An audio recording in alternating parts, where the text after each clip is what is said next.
Ladies and gentlemen, welcome back to Heel Turn. The number one podcast for everything WWE. Welcome back to episode number 43. Week on from WrestleMania 42. And I think the first thing that I actually want to get into for today's episode was a few departures from WWE. Departures of superstars that we probably saw coming, but others that blew our mind. Completely blew our mind. Before we jump fully into like the specifics of it, I just want to have a little bit of a crack at WWE, probably more specifically TKO. Floor is yours. Why would you do it during SmackDown? Like, the crowd would have been obviously agitated. Like, they've literally got a live microphone, essentially, the crowd, to just show their displeasure for who was released. Yeah. Like, we saw that in Cody's promo as well. Exactly, on SmackDown but it's also it's actually we will get to it, but like some of the big debuts and like some of the hate that went on a certain group, we're gonna have to wait till next week to know how true that hate was because of just the sheer stupidity to go and have these releases during the show. Well, on that point, I think we want to touch on Kairi Sane. I think that's the first and probably one of the biggest. Poor Kairi, man. Like, as someone who went to Crown Jewel and saw her live wrestle as well, in a match that I get, a sort of useless tag match as well with Rhea Ripley and Io Sky. But at the end of the day, like, she's talented. You can't deny it. Like, look, we saw Karrion Kross last year as well, but like this is a new level. This is the worst that I've seen in quite a while, especially when you. Look, if we look at the rest of these names, which we will in a sec, but Kairi Sane on this list is the one that is the only one really involved in an active storyline that was persisting and pursuing in probably the right direction that probably could have happened sooner, but it was pursuing in the right direction that it needed to pursue.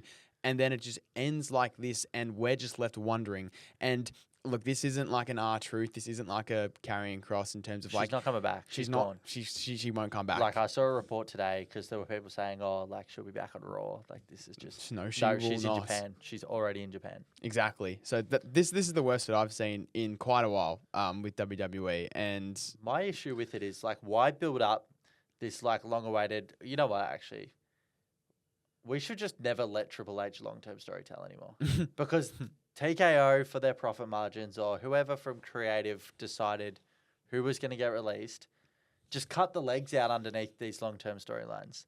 Like, at what point does Kairi Sane get inches from that turn on Asuka, and then you get inches from that triple threat match with Io Sky and Asuka, or just some sort of payoff, and instead what? We're going to end up getting closer and closer to a match at Backlash between Asuka and Io. Yeah. Which what is Asuka going to come out and say? Oh, like I ditched Io. I mean, I ditched Kairi Sane because she was just the anchored weight that was just holding me back. Like, is that what she's going to say, or are we just going to ignore it? And on that as well, like, Kairi Sane eliminated Asuka in the Royal Rumble accidentally, of course, but it had meaning behind it. There was a truthful storyline there persisting, like I've already stated. Like, worst thing that I've seen in quite a while. And we were, as WWE fans, we were itching and hoping and praying for that one singular moment that was going to be Kairi Sane turning on Asuka, but in a positive way that we would be able to get behind her. And I don't know, an Io Asuka match for the custody of Kairi. I don't know, that we could have been very creative with this, because this is the original 3 from WrestleMania 40. Like, this is the story that needed to happen, but we're not going to end. Obviously, Dakota Kai last year, and now Kairi this year. Like, Damage Control, like, is dead. Just slipping around. I mean, it already was, but you know what I mean. But he's now well and truly like God's keys. Yeah, I know. I wonder what's next for Bailey or something like that. Let's hope not. No way. But for me, the one that hits home for me the most is actually Aleister Black. Yeah. Like, to think of a world where Aleister Black went and reinvented himself in AEW as Malachi Black. Came back on top of the world. Here we go. It's time. The guy that booked him in NXT, the guy that booked him so strong, was finally at the helm. It's Aleister Black's time. Mm-hmm. what, just 8 months later, 7 months later? I know, not Out the door, even mate. just about a year, but just under a year, like for Aleister Black back in WWE. Like, It's ludicrous. and can I just say, I think WWE completely fumbled the ball with Aleister Black's return in WWE in 2025 and early 2026. Like the never-ending feud between Damian Priest, which we thought was going to end in the last man standing match at Crown Jewel, a match that I actually got to see, which was a great match, by the way. But that was where it needed to end. Like a Black Mass to Damian Priest off the top of the cabinets down into the tables with the help of Zelina Vega. That's where it probably needed to end there, but we kept it going for no reason in a pointless ambulance match, and then the very next week after that we see something with Cody. I remember he had a match with Cody as well. That was the match where Drew McIntyre came out as well and attacked the referee as well, Dan Angler. But like, so many things happened, and I remember when he first came in, he was doing that little thing with the Miz and Carmelo Hayes as well, which was just a very poor start for Aleister Black. There's so many lines and avenues they could have crossed with Aleister Black, and it didn't work. And we thought that we were going to get something more with Zelina Vega. Like, even though Aleister Black did not need Zelina Vega by any means. They didn't explore it at all. Not at all. So that one is probably the second in line to Kairi Sane as just a complete fumble, because what's the point of bringing someone back if you just release them a year later? And the more ludicrous part, he has won his last 3 matches. Mm-hmm. He beat Randy Orton. I just tried to look up the list because I've got a mind blank. But he beat like Randy Orton, he beat like Carmelo Hayes, and he beat someone else. He did pretty well in the Andre the Giant battle thing. Yeah, I mean, I know that's not a big thing, but you know what I mean. Yeah, exactly. And he was the formidable name there. Yeah, I agree. I'm not sure why we have a footy here. No, we're promoting the game. Love of the game. Don't support WWE. Support footy, because WWE sucks at the moment. Well, the next one's the Wyatt Six. I'm actually sort of okay with this one. I'm not personally. I'll tell you why I'm not okay with it, because, again, the never-ending feud with the MFTs. Like, we're going back to October here. We're going back to Crown Jewel here. We're going back that far, and it's April now. Like, 7 months of just a feud that had nothing. And we hoped it would be everything, but for me, it was not a lot, because there was one tag title change, and then we had WWE trying to put Tama Tonga over many times throughout this feud, which we were hoping he would turn on Solo, which we're slowly getting. It probably still might happen, but Wyatt Six. If I'm a betting man, it will happen at Backlash. Be ready. Backlash. But yeah, it. Because my point is, there's like what is next What are for they them doing? after the I agree. MFT? I There's no understand your perspective, road. but Yeah. let me hit you with something. Yeah. The WWE is bigger than just SmackDown and Raw. Yeah. The WWE has NXT. Yeah. The WWE has AAA. Yeah. The WWE has LFG or whatever the hell's going on down there. There's so many other places that you can keep them on the books, and you can keep them for a special moment. I don't know if you want to put over, I don't know, maybe Cody Rhodes in the future. Cody Rhodes is bad side, right? Yeah. Someone's got to get it out of him. Aleister Black's gone. Aleister Black's the man to do that. Wyatt Six as well. Could have been an option for that. Like, you could have kept them on the books, gone to AAA, let them just, I don't know, win the tag titles or something. Mm-hmm. Or send them to NXT or get them to work with some young, promising talent. Keep them on the books, because there's some pretty special talent Then there. again, just because they're released now doesn't mean it's completely over for some. For some it is, some maybe not. So you never know. We might see him again. I am praying my lucky stars that this is not the end of Uncle Howdy, because I'm truly in love with that character. Yeah. Motor City Machine Guns is another one. Stiff, Stiff, I mean, won the tag titles the second week in WWE. I remember legends that. of the business, that SmackDown was one of my favorites from 2024 when they beat the Bloodline after they just beat DIY that night, and then Jey Uso came out and we got the real start to War Games. And I remember the Motor City Machine Guns as a pivotal part of all that. It's unfortunate, I get that, but again, they weren't being used. No, Alba Fire. It hurts because like she was doing good work with Chelsea, but the one thing that releases do show, not to harm on about them anymore, but it shows that there is a lot of depth. Yeah. So something to celebrate in the midst of this disaster. Yeah. But yeah, Zoe Stark as well. Like, I feel for Zoe Stark the most out of everyone here, and Just 'cause from she was a coming from an back. emotional perspective, because like she would have had the roughest year possible, like tearing her ACL, trying to get back, and then But just let her get this close, and then be like, "Yeah, we're out the door, mate. Yeah, See you yeah, later." out the It's just door. how the business works, you know. It's just what we do here. yeah, it's what we do. We release you after WrestleMania. Yeah, and it sucks for some of these people because, especially for Kairi Sane, like we said, Zoe Stark's unfortunate because of her injury. But yeah, what can you do? It is sad. Like it's hard to like. I don't know where to point my frustration. Probably anywhere I can find, but it is what it is, and hopefully something's on the other side for these. Like I know Karrion Kross and Scarlett have been doing lots of stuff around the world, so maybe an but that Alistair kind of Black, stuff, Zelina yeah. Vega. I don't know. We'll see what happens. We'll see. But I do want to chat about the new arrivals on SmackDown at the moment because NXT, I feel 2020, like The graduated class is good. 2025, we obviously have our concerns with WWE as a whole, but I think 2025 from an NXT perspective was outstanding because we got to see some of these people who now are on SmackDown. Fatal Influence, which you'll touch on in a sec, Blake Monroe and Ricky Saints coming in onto SmackDown this week as well. But Fatal Influence, what a debut. Mate, that was big. And like to not only have one moment, to have two. Yeah. Like to stamp the authority and like for the creative to give them that kind of tick of approval. And JC Jane, the opportunity, her first match on SmackDown against the world champion. Well, she's a winner, man. Yeah. Like the thing that I like about her character is like it's not flashy. It's not meant to be some, not to steal Blake Monroe's line, but glamorous. It's not meant to be. It's meant to be like, I'm going to find a way to win no matter what. Yeah. And obviously, it reminds me of Undisputed Era, which was Adam Cole, baby. His crew. And it gives me a bit of warmth in my heart about like prime NXT black and gold days. Well, it brings a little bit more brightness and glamour, as you said, to the situation that is the releases, knowing exactly. that the future probably is in good hands. You know what I mean? Like, especially with the recent ones of Trick, Ober, and Javon there as well.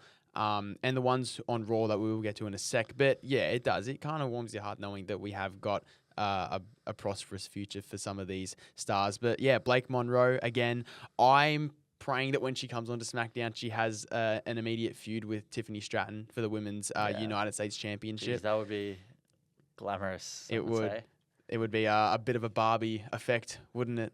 It'll be sick, to be honest. That was a pretty shit line to use, but still. But you know what I mean? Like, just imagine the war of words they could have, or like the bloodshed feud that they could produce. I'm not saying anything. I'm not going into any depth. She's no stranger to blood feuds. Exactly. She knows what's up. She's already had mini feuds with Jada Parker and Tatum Paxley just recently in the casket match as well. One of the biggest feuds in women's wrestling history, though, with Toni Storm and AW. Like, she's no stranger to a blood feud, no stranger to the shining lights. Yeah. Like, she's ready. Yeah, and she's done so good in NXT, and she doesn't. It's not like she won the North American Championship, but she didn't need to win the NXT. She's got her fingerprints on every title. Yeah, she could, like, as far as I'm concerned, she could walk into her first SmackDown and just win the title off the bat, and I'd love it. Yeah, me too. Ricky Saints as well is another one. Obviously, we've seen him defeat. Announced. That's actually, call me crash out time. Oh, okay. Call me crash out time. Have you got something against your boy Ricky Saints? No, I actually love Ricky Saints, but do you know what I don't love? Yeah. I don't love when these debuts are announced. Like, there's no surprise factor. There's no shock. Like, imagine if Fatal Influence came out, right? Yeah. And, like, they weren't... Well, actually, they were the one that weren't announced. But say Blake Monroe, Ricky Saints, and then over on the Raw side, I know we haven't delved into that too much, but Ethan Page, Joe Hendry, and Sol Ruka have all been announced. All of their scheduling has been put forth. Well, Joe Hendry was announced. The other two weren't. Well, true. So there you go. Like, the more the premise is, like, the whole idea of announcing people that they're coming is just dumb because it removes the it factor of the moment. Yeah. And it, like, first impressions last. And if your first impression is a vignette rather than you putting your two hands on the moment and really taking it, it's an issue. And I'm strongly against it. Yeah. And, like, you saw the success of Fatal Influence from a surprise factor kind of in one standpoint. night as well. It's not like they had to do anything more than what they asked. Exactly. Like, and it is obviously the week after WrestleMania. We're expecting things. Yep. Just pull the trigger. Yeah, exactly. And I guess one that was a bit of an it factor and one that did surprise us as well was Sol Ruka as well. Like, touching again on JC Jane wrestling Rhea Ripley in her first match, you go to Sol Ruka and you give her Liv Morgan. Like, it's so good that they're saying, we're going to give you the ball, you're going to run with it and see what happens. Well, it's like Roxanne Perez and Julia last year with Rhea and in the like after WrestleMania. Oh yes, the Raw after WrestleMania. It was Io and yeah. When Stephanie had the match as well. Yeah, and exactly right. And like Sol Ruka, like she had a few with Zara, which was good, but we were all screaming out for it anyway. She was already made for the main roster, really. Yeah. Joe Hendry as well, coming over from TNA. It was only a matter of time as well. Exactly. He's like your moments guy. Yeah, I'll tell you though. Out of all the NXT call-ups, the one that I'm the most excited about is Ethan Page, because Ethan Page probably, I feel, deserved the spot, deserved the main roster call-up a bit earlier, I feel. Especially the work that he was doing with Chelsea Green, running with the North American Championship for 250 plus days, that he made his own, by the way, like a new title design change as well. Won the NXT Championship right off the bat as well. And straight away, he's in that Intercontinental Championship scene, like as he should be. Yeah, as well. And he's rekindling that thing with Javon Evans as well from NXT. I love Ethan Page. His character works so strong. Exactly, I love Ethan Page, and I'm so glad that he's on the main roster now, because he probably should have been there earlier. But still, not doubting the work he did in NXT at all by any means. So yeah, these new arrivals in NXT, I'm so happy for them, and now it's up to the new signings or people in NXT to roll with it now with under HBK down there in NXT in the Performance Center. But I want to touch on Danhausen, because we talk a lot on this podcast about the negativity, the things that WWE should be doing that make it right. Something they are doing that is making WWE right and fun and energetic is Danhausen. And I'm loving what they're doing right now with The Miz, with Danhausen, even just on both brands itself. But we've seen segments with The Miz interrupting the wedding, obviously, the home invasion, which was hilarious as well. This guy's a national treasure. Danhausen, honestly. I want to shout out someone I know as well, Ben Milkeratis. If you're watching this, you are cursed. You love Danhausen. That's my boss at work. Bang. I would say that. But getting in the good books. Yeah. Doing anyway, good old famous Vince McMahon special there. Yeah, exactly. I'm calling him out. But Danhausen. He's just that funny. Like it's hard to describe it further than the fact that like every time you watch, you laugh. And like that's a beautiful thing, because obviously the WWE is in a pretty dire spot. I think most people can agree that if WrestleMania 40 is the climax, we're well into the lull. So I think this is an important time to, like you said, shout out those that are achieving good things and making everyone laugh. Yeah, and the WrestleMania 42 segment in itself was funny as well. Yeah, John Cena said he thinks that's one of his favorite moments of WrestleMania of his whole career. Yeah, and that's pretty high praise. And as Danhausen said, John Cena has passed the torch to Danhausen. Danhausen, the Goathausen, if you will. Yeah. He's going to reach that status, of course. We'll move on to Seth Rollins versus Bron Breakker, which was announced for Backlash as well, along with Io Sky and Oscar, which we said before as well. I assume we all expected this to happen either way. I wonder what's next after Backlash, though, because I assume this is going to be just a continuous Bronson Reed, feud. I'll tell you right now, Bronson Reed comes back. And that's your way into another match. That's your way back into this vision thing. Yeah, but I like the angle that they sort of told today that it was good. Seth, like along with that promo, but also Seth, like you have no one at the moment. You think you have friends around, but you don't. It's almost like the damage you caused when you were the leader of the Vision has caught up with you now. So there's that element to it as well. I don't know about a prediction just yet. I'm sure I'll get to it. But off the bat, I'm probably thinking Bron Breakker at this point. Bron Breakker as well. But tell you what I love about this feud already. they've put the mic in Braun's hands. Mm-hmm. There's I love Paul Heyman and what he does for these kind of powerhouse. But Paul Heyman individuals. gave him the mic straight away, didn't even Exactly. speak, which was Like great. it's powerful because Braun's never going to be that guy that you keep the mic from like Brock was. But the importance of Paul Heyman is to legitimize him. Mm-hmm. So he doesn't need to say stuff for him. He can announce him. He can introduce him, sure. But hand the mic off and let the big dog eat. Yeah. And I very much enjoyed what he had to say. But I also want to show love to Seth Rollins. He cooked him. Yeah. There was a lot of cooking there. Yeah, he did. Straight up in the kitchen. Yeah. But, yeah, Rollins, Breaker, something that has been boiling over since the turn at the Monday after Crown Jewel as well, which our producer Will did see in person. His hatred for Seth Rollins is evident, of course. But Roman Reigns versus Jacob Fatu at Backlash as well. Are you all for this? I actually am. I have made my, voice very clear in the sense that I'm not the massive Jacob Fatu fan that a lot of people are. But what I am going to say is the WWE, God, it becomes a beautiful place when the bloodline is back. Yeah. I obviously have spent the last 30 minutes saying how shit it is. Would you like it if this match eventually got to tribal combat? I mean, I know they only have 1 week to go. I would very much enjoy any tribal nature to this match. It's bloodline rules. Here's my thing, Yeah. right? Jacob Fatu bringing out that Tongan death group or whatever it's called. Yeah.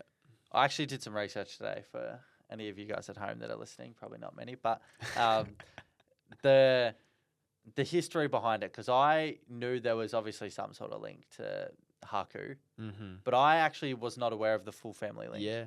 So Jacob Fatu's dad was Haku's tag team partner. Yeah. And Haku's son is Tamatonga. Yeah.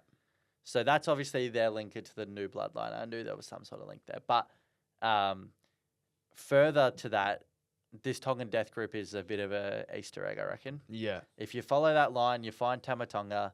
You find Tamatonga turning on Solo Sikoa. Where does he go? Mm-hmm. Yeah. Uh-huh. Uh-huh. Uh-huh. Maybe Jacob Fatu built his own new... The bloodline is back, Bloodline. baby. The bloodline cinema. How good is it? Cinema is so good, man. It might be good, but you know who we don't need back in that conversation? Sami Zayn. Yeah, fuck off, Sami. You aren't blood. You're not part of the family. Bro, you're not Uzi anymore. Actually, do you see me in the gingerbread thing? Yeah. I knew straight away it was him Yeah. when he did these ones. Yeah. The arm movements were so Uzi. Yeah. It was bloodline-esque. You just knew. Yeah. Well, before we wrap it up on today's episode, Jasper, last week I tested your knowledge on the oldest WWE wrestlers on the roster.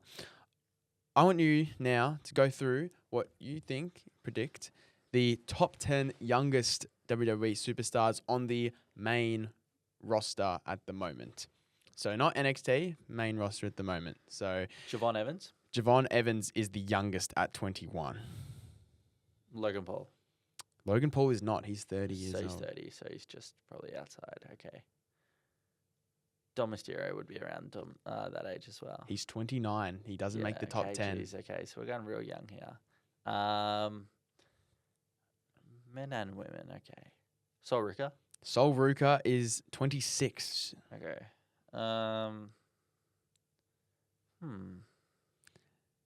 Any of Fatal Influence are young?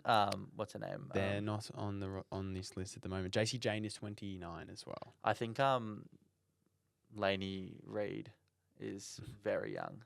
She's not on my list. Yeah, I don't know. I agree with that, but I'm just saying. This person was this female was a champion last year, world champion last year. Tiffany Stratton. Wow, if you forget how young Tiffy is. Tiffany Stratton is 26. I really need my boy Fraser here for these kind of things. Yeah. Like I blank so easily on There this. is a lot of 28-year-olds on here that you could get. Like fresh call-ups. Nah, been on there. 2 recent call-ups, yes. Okay. One has been in WWE for a year. You mentioned her before. Really, Blake Monroe. No. Oh. Dude, I'm blanking, bro. She's in the Judgment Day. Oh, Roxanne Perez. Roxanne Perez is 24. 24. Wow. Yes. Jeepers. Mm-hmm. She's had like 2 years on the main roster nearly. Yeah, just about a Like year. with the Royal Rumble. Yeah, like a year and a true. half. you Yeah, know? yeah. Oh, Just okay. think young. Who's being labelled as the future of the Bron Breakker. Bron Breakker's number 20. Not number. Um, He's 28, along with his partner in the Vision. Bronson Reed. No, Austin Theory. Austin Theory is 28 as Grayson well. Waller. Grayson Waller's 35. He doesn't make the Fucking list. hell, Unk. Yeah. Scotty Green. Scotty Green will be on there one day. Will But be not. on there. Yeah. To be fair, some of them are hard now. This person has had a match with Becky Lynch earlier this year. Lyra. No, not Oh. Lyra. Maxine. Maxine Dupree is Maxine, 28 wow. as well. I forgot Maxine existed. Yeah. That is crazy. This other female, I'll just give you clues now because I think Yeah. you're blanking. This other female had a match in the Elimination Chamber this year. Had an unexpected win to get in. Kiana James. Kiana James is 28 as well. Wow. Yeah. Okay. This person weighs over 300 pounds.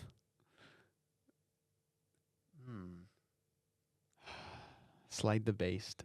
Oh, Oba. Over is 28 as well. See, Oba strikes me as like a mature age, like Gunther. Can I just say though, most of these people were on the verge of 29. Like for some odd reason, when I was doing my research, their birthday's in May, so like they're getting there. Yeah. But yeah. Oba strikes me as like your Gunther age. Like comes across, he's like 36. Yeah. But yeah, it's actually good news that he's 28. Yeah. You got 2 more to go. I don't think you'll get these last 2, but I'll just give you the clue anyway. One of them is a former women's tag team champion this year. Lash Legend. Lash Legend is 28 as well. And Trick Willie? No. No, he is not. He is just about 31, I think. Yeah, right. This last one, he's in a tag team. They got called up last year to SmackDown. Axiom, so it's Axiom. Axiom is 28. See, it's hard to know. I Like, know. No hate to the It's Lucha harder than Libres the out older there. people, you know what I mean? No hate to the Lucha Libres out there, but it's hard to know how old you are when I can't see your face. Like, it's all love. I respect the That's hustle. true as well. I respect the game. Trust me.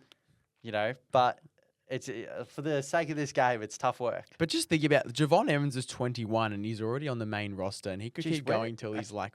Where is Faxim? Like, Do something. Yeah, man. I know. Do something. We've with the spoke man. so much over the past year about how stacked and great the SmackDown tag team division Just is both. now. Just split them up and guess, spread both. But guess what? Now it's just dead. Dead, bro. The SmackDown tag team division. Like, what I'll are we come out doing and now? say it. Tag team wrestling is dead. Yeah, Yeah, I agree. tag team wrestling is DEAD, dead, bang, gone. You know what is not dead? The Heel Turn podcast, because we're going to wrap it up here today on episode 43. Thank you very much for watching and listening wherever you might be. Be sure to subscribe to our channel. I Thank will you. be getting pied soon, actually. Yes, you will. We can count on that in the next couple of weeks. Thank you very much for watching. Subscribe. Thank you for 700 subscribers recently as well. Like, comment, ding that bell. See you next time. Oh, Go Saints, go!